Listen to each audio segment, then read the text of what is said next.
So, hello everyone. Let's just analyze only one question. Okay, let's just do only one question for IELTS Band 9 reading. So, the question is, what does the writer suggest about the excitement of surrounding AI?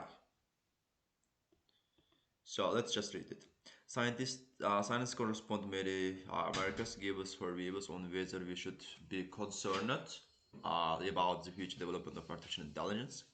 If the latest reports are accurate, as artificial intelligence is moving so fast, it seems almost magical. Aytilyapti, agar so'nggi yangiliklar aniq bo'lsa, sun'iy intellekt judayam tez harakatlanyapti va u deyarli sirli bo'lib tuyuladi deyapti. Self-driving cars have arrived. Computers can listen to your voice and find the nearest movie theater for you. They may soon be computers training medical students and eventually helping diagnose patients. O'zyurar mashinalar yetib keldi, kompyuterlar sizni ovozingizni tinglab, sizga eng yaqin bo'lgan kinoteatrni topa oladi. Va bu yerda tezda kompyuter tabiiyot studentlarini mashg'ul shug'ullantirayotgan kompyuterlar ham bo'ladi. Va natijada bemorlarni diagnostika qilish uchun yordam beradi deyapti. Hop. Scarcely a month goes by without the announcement of AI, a new AI product or technique. Kamdan kam bitta oy sun'iy intellektni yangi texnikasini yoki mahsulotini e'lon qilishsiz o'tadi. Ya'ni kamdan kam shunaqa oy bo'ladi. Demak, har oyda yangisi e'lon qilinadi demoqchi. Yet hamon deyapti, lekin deyapti. It may be too soon to express such enthusiasm. Bunaqa ishtiyoqni ifodalash uchun juda ham erta bo'lishi mumkin. We still haven't produced machines with common sense, natural language processing, or the ability to create other machines. Biz hali ham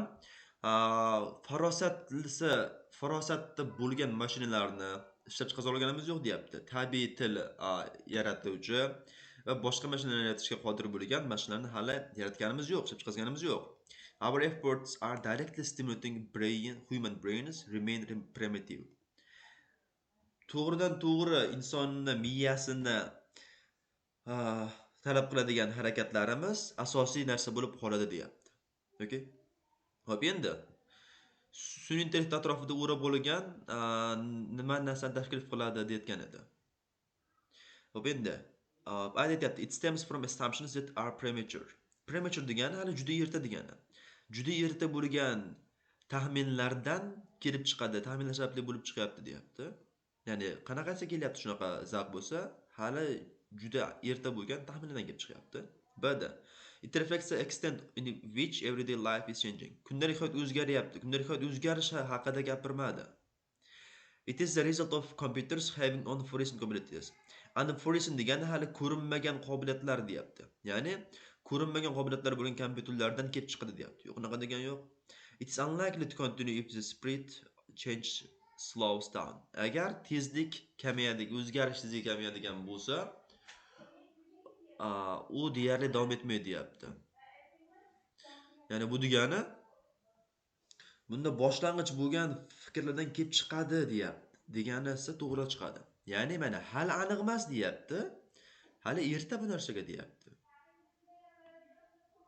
Demak, ana shunda biz to'g'ri javob qilib olamiz va buni mana shuni o'zini belgilab ko'ramiz. Okay. Mana ko'rib turibmiz, to'g'ri javob deyapti. Correct answer.